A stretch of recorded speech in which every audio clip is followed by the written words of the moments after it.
You've met that person who never asks for respect, but always gets it. They don't chase attention, yet the room tilts toward them. They don't list their achievements, but everyone assumes they're valuable. What do they have that most people don't? It's not money, broke men have it. It's not looks, average faces carry it. It's not even raw intelligence.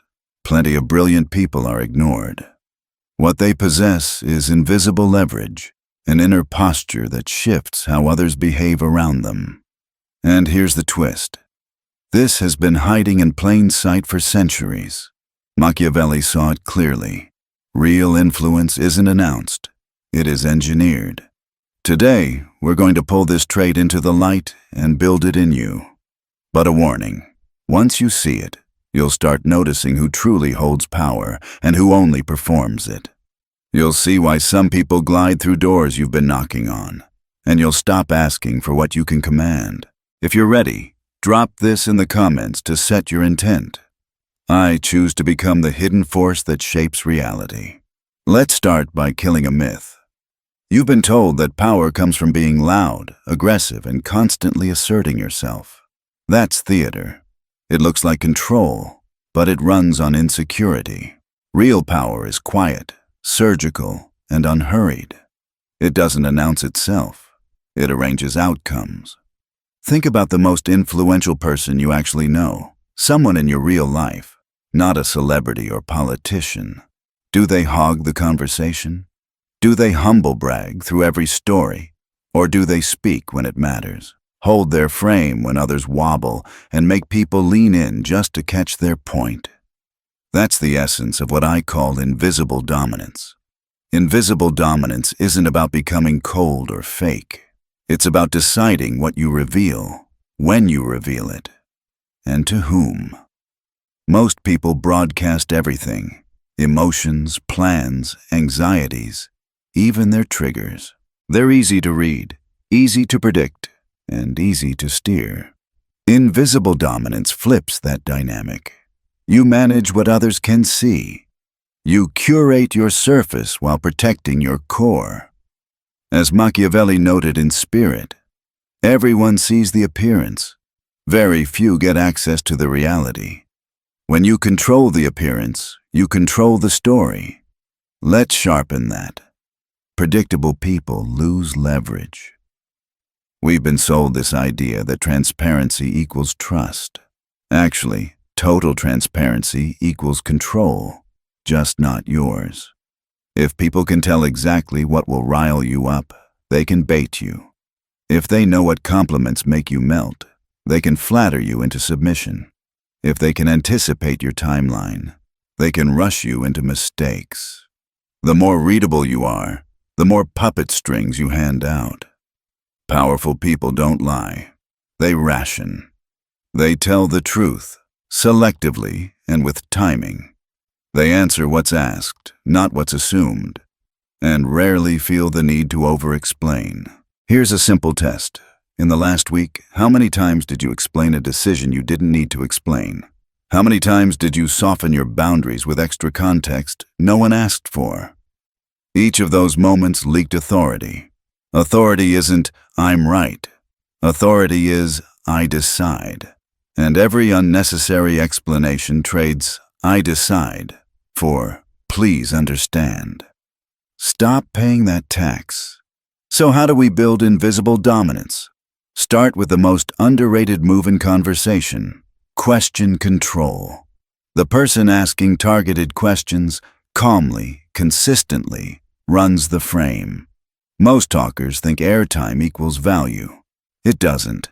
Talking a lot is like spending every dollar in your pocket the minute you get it.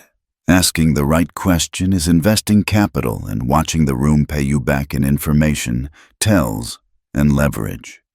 Practice this. When someone throws you a loaded question, don't rush to defend. Tilt your head slightly, steady your breath, and ask, what makes you ask that? Or, can you clarify what you're really after? Watch how often people reveal their strategy when they're invited to repeat themselves. You're not being evasive, you're mapping the field. Silent observation will show you more than any monologue ever will. The topics that spike defensiveness, the names that change their tone, the moments they break eye contact. Talkers expose themselves. Listeners collect ammunition. Let's add a second pillar: scarcity. Scarcity creates value. Flooding destroys it. If you're always reachable, always reacting, always saying yes, you train people to treat your time as ambient noise. Selective access is not a game, it's gravity. You respond when it fits your priorities. You attend when the room matters. You contribute when impact is possible. That's not arrogance. That's stewardship of your energy. Most people won't value your presence until your absence costs them. Design that cost. Here's how this looks tactically. Don't sprint to reply. Your response time should reflect subject importance, not someone else's urgency. Decline more politely and more often. A calendar full of "maybe useful" is a graveyard for decisive moves.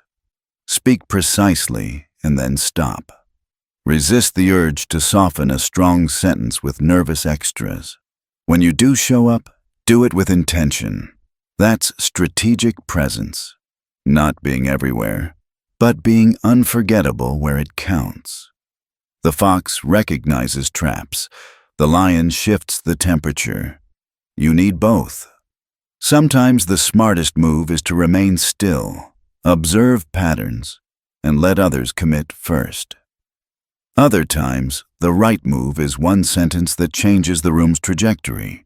Learn the difference. Lock in this affirmation if you're tracking so far. Mystery is my strength. My silence is my weapon. Let's get practical. Invisible dominance isn't a mood, it's a system. It's a way of structuring your behavior so power compounds quietly in every interaction. And the first lever to pull is silence. Most people are terrified of silence. They feel like if they're not talking, they're not contributing. So they fill every gap with filler words, over-explanations, nervous jokes, or irrelevant details. You've seen this happen. Someone makes a strong point, then ruins it by rambling until no one remembers the punch. Strategic silence flips that dynamic. It takes confidence to stop talking and let the room sit with your words. That pause turns your point into an event. It signals, "I've said enough, now it's your turn to process." Silence creates weight. Here's how to use it. After you make a point, resist the urge to clarify or soften. Just stop. Let the silence stretch. People will lean in. They'll feel the need to respond. And in their scramble to fill the silence, they'll reveal more than they intended. Silence after a loaded question is even more powerful. Someone tries to trap you, and instead of blurting an answer, you breathe. That pause alone unsettles them, because they were counting on your predictability. Now you've bought yourself time, flipped the pressure back onto them, and made them show more of their hand. This leads to another weapon: selective presence. Most people think influence means being in every room, every conversation, every decision. They spread themselves thin, desperate to be noticed. The problem? Ubiquity makes you invisible. If you're everywhere, you become background. Strategic presence is about being scarce but surgical. You enter when it matters. You speak when your words will echo. You leave before your presence grows stale. Think of it like stagecraft. The audience remembers the actor who appears at the right moment, delivers the crucial line, and exits clean. They forget the one who hogs the stage and dilutes their role. Machiavelli understood this dual nature: the fox that observes traps, the lion that commands fear. You need both. Sometimes your best move is to hang back, collecting information like the fox. Other times, you must strike like the lion, shifting the entire energy of the room. Invisible dominance is knowing which role to play, and when. If you're always the lion, you're predictable. If you're always the fox, you're passive. Power lies in switching masks with precision. Now, let's talk about emotional control, the fortress of influence. Every day, people are probing your defenses. They'll try to insult you, flatter you, pressure you, guilt you. Each tactic is designed to make you react. Why? Because reactions are predictable, and predictable people are controllable. The man who reacts to every slight loses ground with every outburst. The woman who craves every compliment becomes a puppet on a string. Emotional mastery isn't about being a robot. It's about knowing that your first impulse is rarely your best response. You feel the wave, but you don't let it carry you away. You pause, process, and then choose the move that serves your outcome. This habit alone separates leaders from pawns. Picture this. Someone tries to provoke you in public. The average person snaps back instantly, spilling emotion everywhere. The strategically powerful person holds eye contact, breathes, and simply says, "Noted." Who looks stronger in that moment? Who leaves the other side scrambling to interpret? That's invisible dominance in action, because power often lives in what you don't give away. Now let's get into the scarcity principle, the psychology of value. Humans are wired to overvalue what's rare and dismiss what's common. If you're always available, always saying yes, always responding instantly, you train the world to treat you as low value. Scarcity forces others to respect your time. If you only give your presence selectively, people begin to prepare for it, work to earn it, and value it when they get it. This isn't arrogance. It's calibration. You're not withdrawing from everyone. You're choosing where your attention delivers maximum return. Here's a practical drill. For 1 week, stop responding instantly to every message or call. Instead, create windows of response that suit your priorities. Watch how quickly people recalibrate their expectations. Suddenly, your attention becomes something they seek rather than assume. Your time becomes a currency, and when you do show up, the room shifts. Because your presence is no longer background noise, it's a rare signal. Scarcity ties directly into the idea of controlled uncertainty. Predictability makes people lazy. They stop respecting your reactions because they can script them in advance. Strategic unpredictability keeps others engaged. Sometimes you respond immediately. Sometimes you take your time. Sometimes you're warm. Sometimes you're cool. Sometimes you attend. Sometimes you don't. Not randomly, but strategically. Anchored in your values, but flexible in your methods. This keeps people working to earn your approval instead of assuming it. They stay sharp because they can't take you for granted. This brings us to a subtle but devastating rule. Never reveal everything you can do. Average people think showing their entire skill set builds trust. In reality, it kills intrigue. If people think they've already seen all of you, they stop investing in discovery. Worse, they build counter-strategies against your strengths. But if you reveal just enough, piece by piece, strategically, they underestimate you, then get blindsided when you pull a hidden card. That element of mystery is a shield and a sword. It keeps people guessing, keeps them curious, and keeps you unboxable. Think of it this way. If you walk into every room and dump your full arsenal, people may respect you, but they'll also map you. And once you're mapped, you're manageable. But if you hold something back, no one ever knows the full extent of what you're capable of. That uncertainty forces them to tread carefully. You don't need to lie. You don't need to exaggerate. You simply need to stop volunteering everything. Answer honestly, but don't overshare. Demonstrate skill, but don't showcase the whole blueprint. always leave more unseen than seen. Here's your affirmation to anchor this section. I am unreadable, unpredictable, and unstoppable. Let's dive deeper into the weapon of silence, because if you master this one move, everything else becomes easier. Silence is not emptiness, it's pressure. It's the invisible weight in the room that makes people second-guess themselves. The problem is, most people are addicted to filling silence. They think if they're not speaking, they're losing ground. But in reality, the person who can sit comfortably in silence is the one who controls it. Here's the difference between awkward silence and strategic silence. Awkward silence happens when you don't know what to say. Strategic silence happens when you know exactly what you're doing. Imagine you've made a bold statement. Average people rush to defend it or explain it before anyone can react. You won't.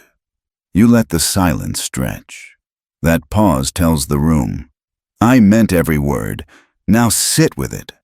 Suddenly, your words carry more weight because you didn't dilute them with nervous chatter. Now, think about negotiations. Someone asks you a loaded question designed to trap you.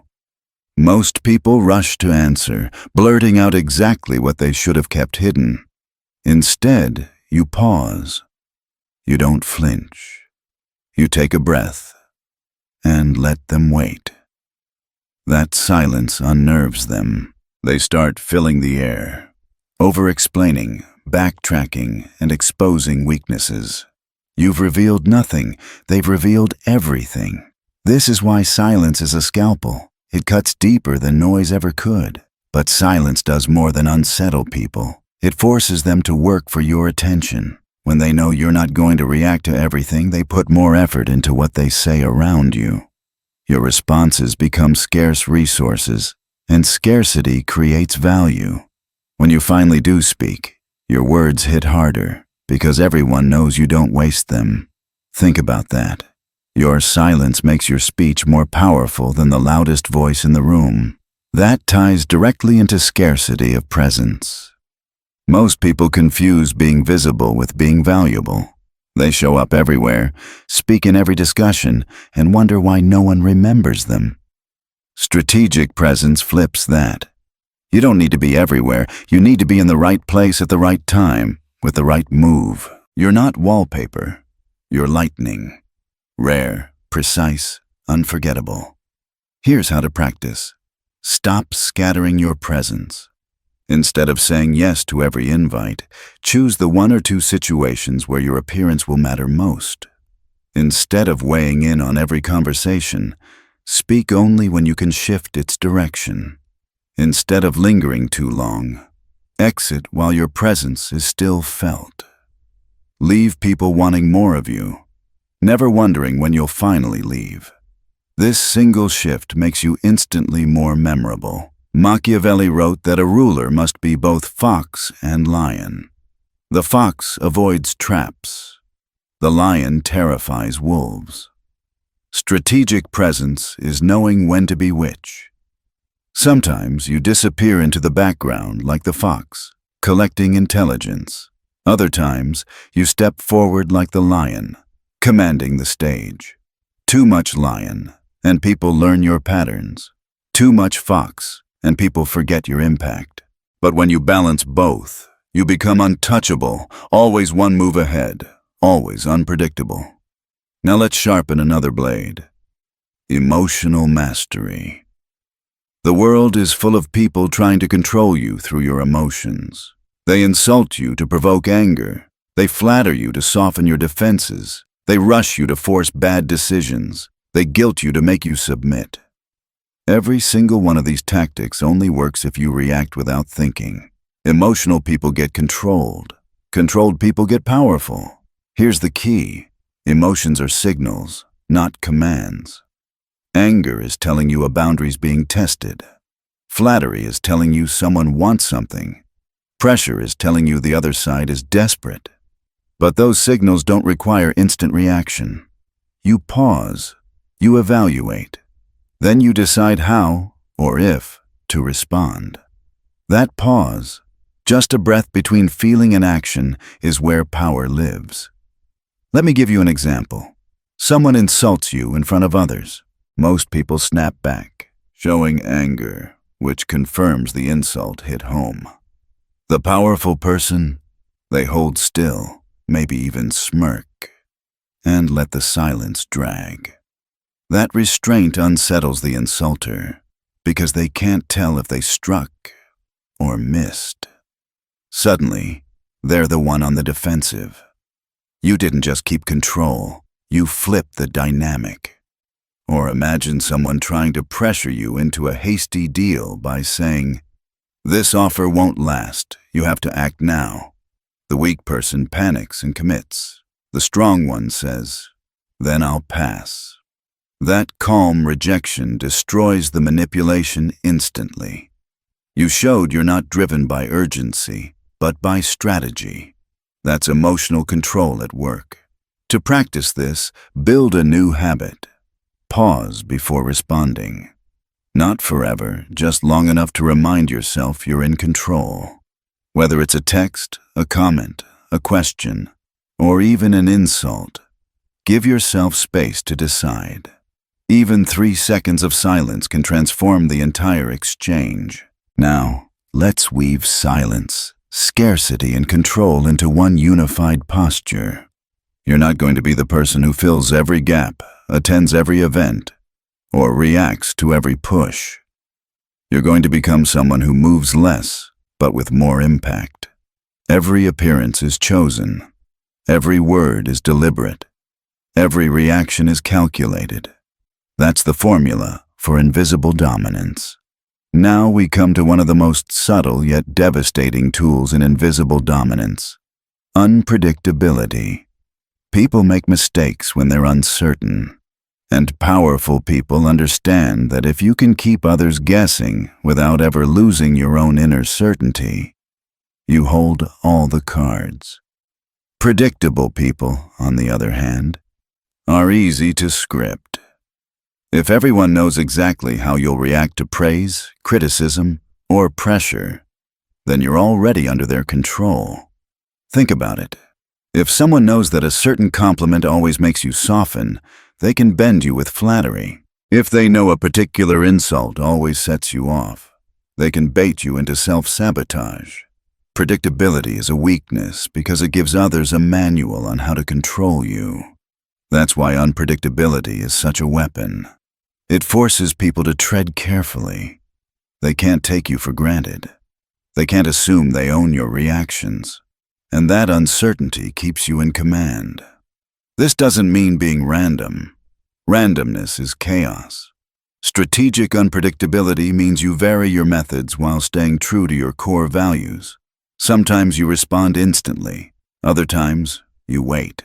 Sometimes you're warm and approachable. Other times you're cooler and reserved. Sometimes you show up unexpectedly. Other times, you remain absent until your appearance has maximum impact. The point is, no one gets to assume access or reaction. They have to earn it. Machiavelli said it's better to be feared than loved if you can't be both. But the deeper truth, it's better to be unpredictable than either. Because unpredictable people are respected. They force others to stay sharp. They create an atmosphere of intrigue. They keep people invested in every interaction because the outcome is never guaranteed. Now, let's talk about another crucial law of power. Never reveal everything you can do. Average people think, if I show my full skill set up front, people will see my value. But in reality, that kills mystery. It destroys leverage. If people think they already know the full extent of your abilities, they stop being curious. Worse, they start preparing counters to your strengths. You've essentially given them the map to outmaneuver you. Smart people do the opposite. They reveal their capabilities gradually, strategically, and always with something held in reserve. This serves 3 purposes. First, it keeps people guessing about what you're really capable of. Second, it gives you flexibility. You can adapt because you haven't shown all your cards. Third, it allows you to surprise people when they least expect it. Underestimation becomes your greatest ally. Here's how it plays out in real life. Let's say you're in a professional setting. You show competence in one area, but you don't reveal every tool you have. Later, when the situation escalates, you bring out a new skill no one expected. Suddenly, you shift the balance of power because you've revealed a depth they didn't account for. Or in social situations, maybe people assume they've got you figured out. Then, in a moment that matters, you reveal a layer they never saw coming. That revelation multiplies your impact. The key is not deception, it's selectivity. You're not lying, you're not faking, you're simply choosing what to reveal, when, and to whom. Transparency without strategy is exposure. Selectivity is power. Here's an affirmation to anchor this principle. I never show my full hand. Mystery is my shield, and curiosity is my advantage. This idea of holding something back ties directly into the psychology of fascination. People respect what they see, but they're captivated by what they can't fully grasp. Fascination creates influence. Influence generates power. That's why the people you admire most often seem to hold something back. There's always a piece you can't quite figure out, and that's exactly what keeps you engaged. Now let's combine unpredictability, hidden capability, and emotional mastery into one unified strategy. You don't show all your skills at once. You don't let anyone script your reactions. You don't allow people unlimited access to your time and energy. What does that create? Mystery. And mystery is magnetic. It makes people lean in, seek your approval, and chase your attention. Think about the opposite. The person who's always available, always predictable, always oversharing. They may be liked, but they're never respected. They may be visible, but they're never powerful. Respect and influence are born from scarcity, not abundance. Now it's time to put everything together. Up until now, we've explored the weapons: silence, scarcity, unpredictability, hidden capability, and emotional control. But invisible dominance isn't just a collection of tricks, it's a lifestyle. It's the way you walk through the world, the way you frame your choices, and the way you train others to respond to you. This is about becoming the hidden force that shapes reality, without ever announcing that's what you're doing.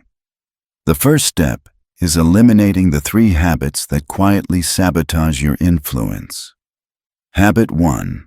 Constant validation seeking. Most people live in a state of silent desperation for approval. Every time they say something, they scan faces for nods. Every time they make a choice, they explain it until everyone agrees. That hunger for approval is visible and exploitable. It makes you predictable, it makes you weak, and it makes you forget who you're supposed to be serving: yourself. Drop the need for constant validation. Respect doesn't come from asking, it comes from commanding. Habit 2. Over-explaining. How many times have you caught yourself saying, "Well, the reason I did this is because," when no explanation was necessary? Every time you over-explain, you're really saying, "Please don't judge me." But here's the truth. Powerful people don't beg for understanding. They make decisions, they state them, and they move on. No is enough. A boundary is enough. A choice is enough. If someone demands endless justifications, they're not seeking understanding, they're seeking control. Don't give it to them. Habit 3. Emotional reacting. This is the silent killer of influence. Every time you let your emotions dictate your first response, you're handing your power away. Someone insults you, you explode. Someone praises you, you melt. Someone pressures you, you panic. All of it makes you predictable. You're no longer the one steering, you're being steered. Emotional mastery is about breaking that chain. Feel the feeling, yes, but pause. Process. Then respond with strategy, not impulse. Now let's pivot to the habits that build invisible dominance. First, always pause before responding to anything important. Even 3 seconds of silence sends a signal. I'm in control here. I decide how this plays out. It unsettles manipulators. It commands respect, and it buys you time to think. Second, ask questions instead of rushing to statements. Every answer you give reveals your position. Every question you ask reveals theirs. The person who controls the flow of questions is the person who guides the frame. If you want leverage, start asking sharper questions and giving fewer unnecessary answers. Third, be selectively available. Make your time something others have to earn through respect, not something anyone can demand at any time. This doesn't mean being rude or distant. It means recognizing that your attention is currency, and you don't throw it around like loose change. Fourth, speak with precision. No filler, no rambling. Every word serves a purpose. Think about the most powerful voices you've heard, leaders, mentors, even people in your personal life. They're not the ones who never shut up. They're the ones who choose their words like blades, each one cutting exactly where it needs to. That's the model. When you practice these habits consistently, you stop being the person chasing influence and start being the one others instinctively look to. Your presence shifts energy without you announcing yourself. Your words carry authority without you raising your voice. Your decisions hold weight without you explaining them. That's invisible dominance in action. Remember what Machiavelli wrote: "True power works in the shadows. Fake power screams for spotlights." While the world fights for attention, you'll master control. While others demand respect through noise, you'll earn it through strategy. While they try to dominate people, you'll dominate situations. This hidden trait isn't something you're born with. It's not luck. It's not personality. It's strategy. And like any skill, it gets sharper every time you use it. Every conversation is practice. Every silence is an opportunity. Every interaction is a chance to strengthen the posture of invisible dominance. Here's what you need to remember. Mystery is strength. Silence is power. Scarcity creates value. Emotional control builds respect. Unpredictability maintains leverage. Hidden capabilities keep you untouchable. If you integrate these principles into your daily behavior, you'll stop competing for attention and start commanding it. You'll stop asking for respect and start receiving it automatically. You'll stop reacting to the world and start shaping it.